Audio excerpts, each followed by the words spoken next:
Hello friends, this is Lalchan Chaudhary here and you are watching Nursing King channel. Welcome back to another video. Friends, आज के video के अंदर हम बात करने वाले हैं जो सवाल जो पूछे गए हैं आप लोगों के द्वारा, उनके मैं आंसर देने वाला हूं। तो वीडियो स्टार्ट करते हैं। वीडियो स्टार्ट करने से पहले मैं आप लोगों से मेरी रिक्वेस्ट है कि आप इस वीडियो को ज़्यादा से ज़्यादा लाइक करें, ठीक है। और ज़्यादा से ज़्यादा लाइक करोगे तो ज़्यादा से ज़्यादा लोगों तक ये पहुंचेगा। और आपके जो सवाल हैं वो कमेंट बॉक्स के अंदर लिखे यूट्यूब के अंदर, तो मैं आपके सारे सवाल के जो जवाब हैं वो आपको यहीं पे देता रहूँगा। और इसके बाद में जो नीचे दिया गया जो सब्सक्राइब का बटन है उसको प्रेस करें। सब्सक्राइब का बटन प्रेस करते ही आगे जो है बेल आइकन जो है वो आपको शो होगा, तो उसको आप प्रेस कर दें ताकि मेरे नोटिफिकेशन आपको जल्दी से जल्दी पहुँच सके, ठीक है। तो आज स्टार्ट करते हैं पहले सवाल के द्वारा। और पहला सवाल ये है कि डीएचए क्लियर होने के बाद जॉब के लिए अप्लाई करना पड़ता है या हॉस्पिटल से ऑटोमेटिकली ऑफ़र आ जाता है जॉब का? विजयपाल मातवा जी पूछते हैं, ठीक है। तो डीएचए क्लियर होने के बाद में जॉब के लिए अप्लाई करना पड़ता है, आपको विजिट करने पड़ते हैं हॉस्पिटल्स, क्लिनिक्स वगैरह, ठीक है। तो आप विज़िट करोगे तो आप वहाँ पे जैसे आप कई हॉस्पिटल्स के अंदर आपको हार्ड कॉपी देना रहता है, कई हॉस्पिटल्स में हार्ड कॉपी नहीं लेते हैं, आपको सॉफ्ट कॉपी मेल आईडी के ऊपर सेंड करना रहता है। तो आप वो कर सकते हैं। वो करने के बाद में आप कुछ दिन तक वेट कीजिए, आपको जल्दी रिस्पांस मिलेगा। और अगर आपको रिस्पांस मिलेगा, आपको इंटरव्यू के लिए बुलाते हैं तो आप वहाँ पे जाकर के इंटरव्यू दीजिए। इंटरव्यू ज़्यादा टफ नहीं होता है, आपको आपका जो एक्सपीरियंस है उसी के बारे में क्वेश्चंस वगैरह पूछे जाते हैं, तो आपको वहाँ पे फिर सिलेक्ट कर लिया जाता है। सिलेक्ट होने के बाद में जो आपकी वीज़ा प्रोसेसिंग है वो स्टार्ट हो जाती है। कुछ एक दिन का ओरिएंटेशन होता है, ओरिएंटेशन होने के बाद में आपको काम करने की अनुमति मिल जाती है और आपका वीज़ा वगैरह जो है वो प्रोसेस होता रहता है, साइड में ये सारा काम चलता रहता है। नेक्स्ट जो है वो लिखते हैं, but still I didn't get MCQs, I already sent my email and WhatsApp number. Mintu Yadav ji लिखते हैं। तो मिंटू यादव जी, शायद आपकी प्रॉब्लम जो है मैंने सोल्व कर दी है। आपको जो MCQs हैं लैब टेक्नीशियन के बारे में वो शायद मिल गए हैं, और मिल गए हैं तो आप यहाँ पे लिख सकते हैं कि हाँ आपको मिल गए हैं। आप रिप्लाई दीजिए, मैं आपके रिप्लाई का इंतज़ार करूँगा। इसके बाद में नेक्स्ट अमित पान जी बोलते हैं, lots of thanks brother for this video. अच्छा, इन्होंने लैब टेक्नीशियन के बारे में बोला था डिस्क्रिप्शन में, मतलब एक्सप्लेन करने का ज़्यादा और ज़्यादा, तो उसके लिए वीडियो अपलोड किया था। आप लोग भी सजेस्ट कीजिए आपको किस चीज़ के बारे में वीडियो चाहिए, तो मैं उसके बारे में वीडियो बना करके आप लोगों के सामने लेकर के आता रहूँगा। इसके बाद में नेक्स्ट बोलते हैं mister Rana ji, sir anaesthesia technician की वैकेंसी बताओ। एनेस्थेसिया टेक्नीशियन, ये एनेस्थेसिया टेक्नीशियन है, ओटी टेक्नीशियन है, लेबोरेटरी टेक्नीशियन है। तो इनके लिए क्या है, अगर आप डीएचए की एग्ज़ाम के लिए जाओगे या डीएचए की मतलब वेबसाइट है वहाँ पे जाओगे, जब आप फॉर्म मिलोगे तो फॉर्म भरोगे तो वहाँ पे सारी चीज़ें आपको मिल जाएगी, ठीक है। और उसके अंदर जो डॉक्यूमेंट चाहिए वो ओटी टेक्नीशियन लैब टेक्नीशियन को चाहिए, वही ओटी टेक्नीशियन को चाहिए, वही एक्सरे टेक्नीशियन को चाहिए। बस फ़र्क इतना है कि आपका जो कंटेंट्स होगा, आपके जो मतलब सवाल जो हैं वो अलग अलग चीज़ों से आएंगे, ठीक है। जैसे ओटी वाले के लिए ओटी से रिलेटेड आएंगे, एक्सरे वाले के लिए रेडियोलॉजी डिपार्टमेंट के क्वेश्चन ज़्यादा पूछे जाएंगे, लैब टेक्नीशियन के लिए लैब की जो वैल्यूज़ इन्वेस्टिगेशंस होती हैं उनके बारे में क्वेश्चंस पूछे जाएंगे। तो आप अपने अपने रेस्पेक्टिव प्रोफेशन के बारे में जो है या आपके फील्ड के बारे में जो है वो आप अपनी तैयारी कर सकते हैं और फॉर्म फिलअप करके आप एग्ज़ाम दे सकते हैं। इसके बाद में नेक्स्ट सवाल जो है वो है, thank you sir for giving us information. Shubhankar Pek ji बोलते हैं।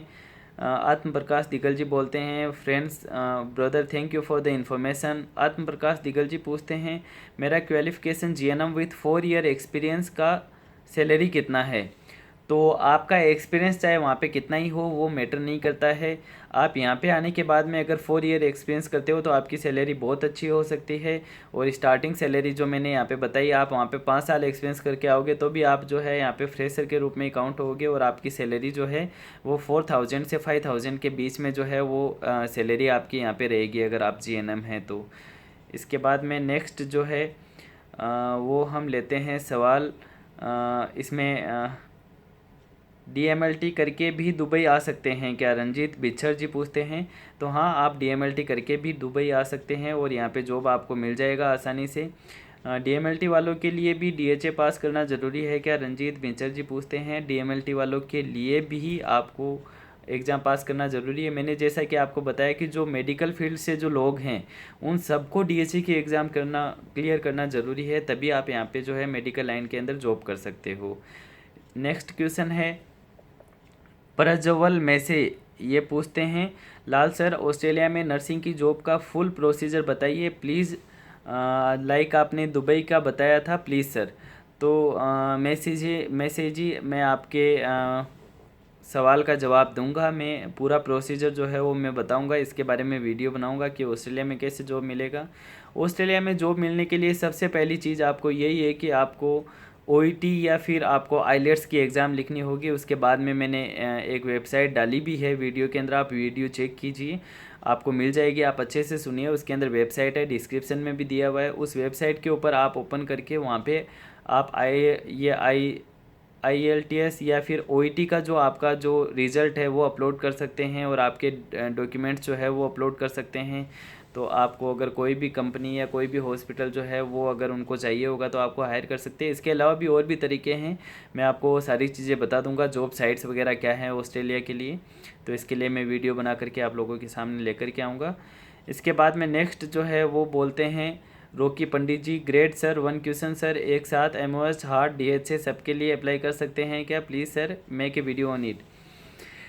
तो रोकी पंडित जी बात ये है कि आप एक साथ अप्लाई करो, कोई दिक्कत नहीं है, क्योंकि ये अलग अलग जो है अलग अलग रीजन को ये रिप्रेजेंट करते हैं। आप डीएचए का दुबई के लिए लिखोगे, आप हार्ट का अबू धाबी के लिए लिखोगे, और आप एमओएच का जो है वो बाकी जो 5 स्टेट्स हैं उनके लिए लिखोगे। तो आप अलग तीनों का अप्लाई एक साथ में कर सकते हो, लेकिन तीनों का अप्लाई करने का कोई मतलब नहीं है। आप एक के अंदर ही अगर पास हो जाते हो पहले में ही, तो तीनों का क्या करोगे लिख करके। और फिर अगर तीनों का लिखोगे तो आपके 50,000 रुपये हर फॉर्म के हिसाब से आपके 1.5 लाख रुपए लग जाएंगे, तो कोई मतलब वाली बात नहीं है। हाँ, आप ये कर सकते हो कि आपने डीएचए की एग्ज़ाम देनी है, डीएचए की एग्ज़ाम में अगर आप पास हो जाते हो तो अच्छा है, नहीं होते हो, सेकंड चांस लिखा, थर्ड चांस लिखा, तीनों में भी नहीं होते हो, तो फिर आप एमओएच की एग्ज़ाम लिख सकते हो। ऐसा नहीं है कि फिर आप इसके अंदर बैन हो गई, फिर आप सिर्फ ज़िंदगी में कभी डीएचए का एग्ज़ाम नहीं लिख सकते जब तक आप हायर एजुकेशन नहीं करते हो, लेकिन आप हार्ड और एमओएच का एग्ज़ाम लिख सकते हैं, ठीक है। नेक्स्ट जो है वो बोलते हैं विजयपाल मातवा जी, ये बोलते हैं सर डीएचए क्लियर होने के बाद दुबई जाकर जॉब हॉस्पिटल में सर्च करना पड़ता है या हॉस्पिटल की तरफ से ऑफ़र आता है जॉब का। तो बहुत ही कम चांसेस हैं, क्योंकि जो हॉस्पिटल्स हैं वो इंडिया के अंदर आते हैं, या आप जिस कंट्री में भी रहते हो, जिस कंट्री के भी मेरे व्यूवर्स हैं, तो आप जहाँ पे भी रहते हो वहाँ पे यहाँ से हॉस्पिटल्स के जो हैं लोग आते हैं, टीम आती है वहाँ पे रिक्रूटमेंट के लिए, इंटरव्यू वगैरह होते हैं, एग्ज़ाम्स वगैरह कंडक्ट कराई जाती है। तो ये जो चीज़ें हैं वो आजकल कम हो गई, पहले यही सिस्टम था, क्योंकि लोगों के अंदर इतनी ज़्यादा अवेयरनेस नहीं थी, डीएसए एग्ज़ाम डायरेक्ट क्लिक करके भी यहाँ पे आ सकते हैं। लेकिन जैसे जैसे जो है लोग यहाँ पे आए हैं, या फिर चैनल जो है लोगों के सामने गए हैं, चैनल्स के अंदर जैसे मैंने वीडियोस डाले हैं, वैसे वीडियो अगर किसी को मिला है तो वो वहाँ से डीएचए के एग्ज़ाम लिख के यहाँ पे भी आए हैं, और फिर यहाँ के लोगों को ये चीज़ों का ये एहसास होने लग गया कि हाँ डीएचए की एग्ज़ाम लिख करके वहाँ से भी आ सकते हैं, तो उन्होंने इस चीज़ को प्रायोरिटी देना स्टार्ट कर दिया, और वो वहाँ पे डायरेक्ट रिक्रूटमेंट के लिए नहीं जाते हैं।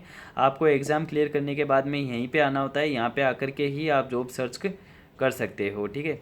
और यहाँ पे चाहे आप प्राइवेट में जॉब सर्च करो चाहे गवर्नमेंट के अंदर करो, आपकी किस्मत पे डिपेंड करता है। आपको यहाँ पे गवर्नमेंट में सिलेक्ट होने के लिए भी कोई एग्ज़ाम देने की ज़रूरत नहीं होती है, बस आपको अप्लाई करते रहना है, और कब वहाँ पे वैकेंसी हो और आपका एक्सपीरियंस अच्छा हो तो आपको वहाँ पे जॉब अपॉर्चुनिटी मिल जाती है। नेक्स्ट जो है हम सवाल ले ध्रुव जोशी जी का सवाल लेते हैं। नेक्स्ट ये बोलते हैं प्लीज़ आपका नंबर दो ना। तो जोशी जी, अगर आप वीडियो पूरा देखोगे और आप ध्यान से सुनोगे तो आपको पता चलेगा कि मैंने हर वीडियो के अंदर मेरा नंबर जो है वो डिस्क्रिप्शन के अंदर दिया हुआ है, आप वहाँ से ले सकते हैं। आप प्लीज़ वीडियो पूरा देखा कीजिए ताकि आपको जो है एक्यूरेट इन्फॉर्मेशन मिले, और आप जो मेरे द्वारा चीज़ें बताई गई है उन सबको आप सुन सको सही तरीके से और आपको समझ में आए। नेक्स्ट अभिषेक चौधरी जी बोलते हैं सर आपके हिसाब से बेस्ट और सेफ़ कहाँ रहेगा, दुबई या सिंगापुर। तो भाई मैं इसके बारे में कोई ज़्यादा टिप्पणी नहीं करना चाहता, क्योंकि मुझे पता है सिंगापुर के अंदर भी रूल्स बहुत अच्छे हैं, दुबई के अंदर भी रूल्स बहुत अच्छे हैं, तो दोनों ही सेफ़ हैं। और आपको तो ये चीज़ पूछनी भी नहीं चाहिए, क्योंकि आप एक आदमी हो, ठीक है, एक आप मतलब आप एक लड़के हो, तो आपको तो इन चीज़ों के बारे में घबराना ही नहीं चाहिए। जबकि मैंने वीडियो डाला हुआ है कि गर्ल्स के लिए भी दुबई इतनी सेफ़ है जितनी लड़कों के लिए हैं। तो दुबई वाकई में सेफ़ है। गल्फ़ कंट्रीज़ की अगर बात की जाए तो दुबई का माहौल जो है वो बहुत ही अच्छा है। इवन इंडिया के अंदर क्राइम रेट है, वहाँ पे क्राइम होता है अपने देश के अंदर, मैं बुरा नहीं बताना चाहूँगा, लेकिन वहाँ पे जो है वो प्रशासन की कमज़ोरी के कारण या फिर लोगों की मनमर्जी के कारण जो है क्राइम होता रहता है, क्योंकि पॉपुलेशन बहुत ज़्यादा है और लिटरेसी लेवल भी उतना ज़्यादा नहीं है। लेकिन यहाँ पे सारे प्रोफेशनल लोग हैं और यहाँ पे वो जो हैं अपने काम से मतलब रखते हैं, तो यहाँ पे क्राइम रेट कुछ ही नहीं है। आप बहुत सेफ़ हो यहाँ पे, बहुत ज़्यादा यहाँ पे सेफ़ हो, आप आकर के यहाँ पे जॉब कर सकते हो। इसके बाद में नेक्स्ट जो है वो शुभांकर पेक जी बोलते हैं, सऊदी अरेबिया और ओमान के बारे में एक वीडियो बनाओ और जीएनएम नर्स सिंगापुर जा सकती है क्या? सऊदी अरेबिया, ओमान, बहरीन, ये कतर, इनके बारे में मैं जल्दी आपके सामने वीडियो बना करके डालूंगा। इनके लिए आपको प्रोमेट्रिक की एग्ज़ाम देनी रहती है और सिंगापुर जा सकते हैं जीएनएम नर्सेस, कोई दिक्कत नहीं है। सिंगापुर के अंदर जीएनएम भी जा सकते हैं, बीएसएस भी जा सकते हैं। आपको वहाँ पे ट्राई करना है और आपको वहाँ पे न तो कोई इंग्लिश का एग्ज़ाम देना रहता है, न कोई दूसरा एग्ज़ाम देना रहता है, बस जस्ट आपका सिंपल स्काइप ही इंटरव्यू होगा। लेकिन आपको उसमें अप्लाई करते रहना है और आपको पेशेंस रखना है। और अगर किसी भाई का अगर कोई सिलेक्शन हो जाता है तो वो ज़रूर प्लीज़ मुझे जो है वो कांटेक्ट करें, एक बार मुझे कमेंट बॉक्स के अंदर लिखे और मुझे बताए कि आपकी वजह से मुझे सक्सेस मिली है, ताकि मुझे एक खुशी हो कि हाँ जो मैं करना चाहता हूँ वाकई में और जो लोगों के लिए मैं हेल्प कर रहा हूँ वो वाकई में हो रही है और लोग जो हैं इस चैनल को देखने के बाद में सक्सेस मिल रही है, तो वो मेरे लिए अच्छा होगा। आप लोग मुझसे वो शेयर ज़रूर करें, ठीक है। इसके बाद में नेक्स्ट जो है वो रवि सैनी जी बोलते हैं, हेलो सर, मैंने डिप्लोमा किया है बट मेरी दो सप्लाई हैं और 1 ईयर का कंप्यूटर डिप्लोमा है, तो सर क्या मैं सिविल इंजीनियर लाइन में जॉब मिल सकती है या फिर कंप्यूटर ऑपरेटर की मिल सकती है? आपको जॉब मिल सकती है, लेकिन आप थोड़ा सा, मुझे आपका सवाल भी समझ में नहीं आया, आप मुझे वापस कमेंट बॉक्स में लिखें ये देखने के बाद में वीडियो। और आपको जॉब मिल सकती है, लेकिन करना ये होगा कि आपको यहाँ पे विजिट वीज़ा के ऊपर आकर के ही जॉब सर्च करना होगा। यहाँ पे कंपनीज़ होती है बहुत सारी, मतलब यहाँ पे अगर आप एक शॉप भी करते हो तो वो भी एक कंपनी के रूप में ही होती है, उसका भी लीगल लाइसेंस यहाँ पर लेना पड़ता है, जिसके लिए लाखों रुपये जो है वो देने पड़ते हैं। तो आप यहाँ पर आइए, आपको जॉब आसानी से यहाँ पर मिल जाएगा, ठीक है। नेक्स्ट है सलीम जी बोलते हैं, if I clear DHA exam can I apply for other Emirates? अगर आप डीएचए एग्ज़ाम लिखते हो तो आप सिर्फ दुबई के लिए ही जॉब कर सकते हो। फिर आपको ऐसा लगता है कि मुझे नहीं, दुबई में जॉब नहीं करना, मुझे शारजाह या अबू धाबी के अंदर या फिर जो अलीन है, रास अल खेमा है, फुजैरा है, उनमें जॉब करना है, तो आप दुबई में 6 महीना काम करने के बाद में 6 महीने का जैसे आपका एक्सपीरियंस हो जाएगा या फिर आपका 6 महीने का लाइसेंस जो है उसकी वैलिडिटी हो जाएगी बन करके, तो उसके बाद में आप अपने डीएचए लाइसेंस को दूसरे लाइसेंस के अंदर कन्वर्ट करवा सकते हैं, ठीक है। इसके बाद में नेक्स्ट सलीम जी बोलते हैं, is there any exam for Singapore job in medical sector? There is no exam for medical sector Salim ji. मैं आपको बताना चाहता हूँ, there will be only a Skype interview, by that you can be selected and you can go for the job. Okay, thank you. Next Salim ji बोलते हैं, may Allah bless you bro, keep it up, due to your guidance lakh rupees is saving of aspirants. Thank you friends. आप मैं तो यही चाहता हूँ कि आप लोगों को ज़्यादा से ज़्यादा हेल्प मिले और आप लोगों को ज़्यादा से ज़्यादा फ़ायदा हो और आपको किसी फर्जी एजेंट्स वगैरह के चक्कर में ना पड़ना पड़े, क्योंकि एजेंट्स जो है वो आपका पैसा खा करके चले जाएंगे और आपको पता भी नहीं चलेगा, ठीक है, और आपको कभी भी आपके सामने फिर वो नहीं आएंगे। होप आपको आंसर मिल गया होगा। और नेक्स्ट जो है वो बोलते हैं, सादिक सिरोल जी, आप सैलरी कितनी है, ड्यूटी टाइम 8 और 12 आवर्स? तो Sadiq ji, this is something personal, because salary जो है वो नहीं बतानी चाहिए, ठीक है। सैलरी तो मतलब ऐसे मान लीजिए कि हाँ दाल पानी के जो हैं वो मिल जाते हैं और कर लेते हैं जुगाड़, थोड़ा बहुत कर लेते हैं, ऐसे ही पेटियों में कमा लेते हैं, थोड़ा बहुत पेटी भर लेते हैं। और ड्यूटी जो है वो आप 12 घंटे भी कर सकते हैं और 8 आवर्स भी कर सकते हैं, it's totally depends upon you. Next जो है वो सवाल है इसके अंदर सॉरी फॉर द इंटरप्शन, कुछ फ्रेंड्स आ गए थे मिलने के लिए। नेक्स्ट सवाल जो है वो इसके अंदर इमरान खान जी पूछते हैं, सर सिंगापुर में सैलरी कितनी मिल जाती है? तो सिंगापुर के अंदर सैलरी जो है वो दुबई के इक्वली है लगभग, आपकी जो जितनी सैलरी यहाँ पे पड़ती है उतनी आपको सिंगापुर के अंदर मिल जाएगी। नेक्स्ट जो है इमरान खान जी बोलते हैं स्टाफ नर्स के बारे में। हाँ, मैंने स्टाफ नर्स के बारे में ही बताया है कि आपकी सैलरी जो है जितनी यहाँ पे होती है उतनी आपको वहाँ पे भी मिल जाती है। इसके बाद में द बिलीवर ये हैं, ये बोलते हैं कि in which mode we get salary in Dubai. तो दुबई के अंदर आपको सैलरी जो है वो एटीएम के अंदर आती है, और सैलरी जो है वो दिरहम के अंदर मिलती है, ठीक है। और 1 dirham is equal to 19.25 Indian rupees. मतलब आप अगर 1000 दिरहम अगर होते हैं तो 1000 दिरहम के आपको 1000 दिरहम के आपको 19,250 रुपीज़ आपको मिल जाते हैं, ठीक है। अभी करेंसी रेट काफ़ी बढ़ गया है, जब मैं आया था तब 17.25 था, मतलब 1000 दिरहम के जो है 17,250 मिलते थे। लेकिन अभी 1000 दिरहम के जो हैं वो 19,250 रुपीज़ जो है वो मिलने लग गए हैं, ठीक है। तो ये वेरीज करता है कि आप बैंक से सेंड कर रहे हो या फिर आप एक्सचेंज से सेंड करते हो, या फिर यहाँ पे एक और भी तरीका है पैसे सेंड करने का, जिसको आप अपनी लैंग्वेज में अपनी इंडिया के अंदर हुंडी बोलते हैं। तो उससे आपको 1 रुपीस ज़्यादा मिलेगा, जैसे 19,000 अगर आपको इससे मिल रहे बैंक एक्सचेंज से, तो आपको उसमें 20,000 मिल जाएंगे, ठीक है। तो ये इलीगल है, लेकिन काम सारा होता है, ठीक है। आप सब लोग जानते हो, सब लोग सियाने हो, सबको पता है कि हाँ इलीगल तरीके से भी सारी चीज़ें मिलती है। इसके बाद में नेक्स्ट जो है वो सवाल है, नर्सिंग किंग जिंदाबाद, वेरी नाइस वीडियो लालचंद जी, अब्दुल हमीद जी, वही रोज़ की तरह एप्रिसिएशन इनका थम्स अप करके। नेक्स्ट है, सर नर्सेस के लिए दुबई कैसी सिटी है, प्लीज़ सर रिप्लाई कीजिए। ज्योति धाकड़ जी बोलते हैं, ज्योति धाकड़ जी नर्सेस के लिए सबसे बेस्ट कंट्री है गल्फ़ के अंदर, अगर देखा जाए तो सबसे सेफ़ और सबसे बेस्ट कंट्री है। आप अच्छी कमाई यहाँ पे कर सकते हैं और आप यहाँ पे जॉब के लिए आ सकते हैं। नेक्स्ट सवाल जो है वो अंकुर वर्मा जी का है। नेक्स्ट सवाल ये बोलते हैं, thanks for sharing information sir, can you tell me how many pay GNM staff in Indian rupees minimum आपका जीएनएम का जो पे है वो होता है आपके 80,000 से कम आपको यहाँ पे सैलरी नहीं मिलेगी, ये आपका मिनिमम पे होता है। नेक्स्ट रोकी पंडित जी बोलते हैं, nice sir, great topic, I want this. इन्होंने एक वीडियो अपलोड जो मैंने किया था कि कुछ पता नहीं मेरे से मिसिंग है, इसमें नहीं आ रहा, तो उसके लिए इन्होंने ऐसा बोला है। इसके बाद में नेक्स्ट शिवलाल जी बोलते हैं, सर रूम प्लस खाना कंपनी नहीं देती है क्या? तो शिवलाल जी रूम प्लस खाना जो है वो कई प्रोफेशंस के अंदर कंपनी भी देती है। अगर कंपनी नहीं दे पाती है किसी कारणवश, तो उसके लिए वो आपको पे कर देगी, और वो जो है वो आप अपने हिसाब से अपने अकॉर्डिंग जो है वो कर सकते हो। मतलब आप जहाँ पे भी रहना चाहो वहाँ पे रह सकते हो, लेकिन जो एक्सपेंसेस आपके होंगे वो कंपनी आपको कैश के अंदर दे देगी। नेक्स्ट है शाहिद खान जी बोलते हैं, सर एक वीडियो ऐसा भी बनाओ जहां इंडिया में रहकर अच्छा अर्न भी कर सकते हैं with respect in nursing field.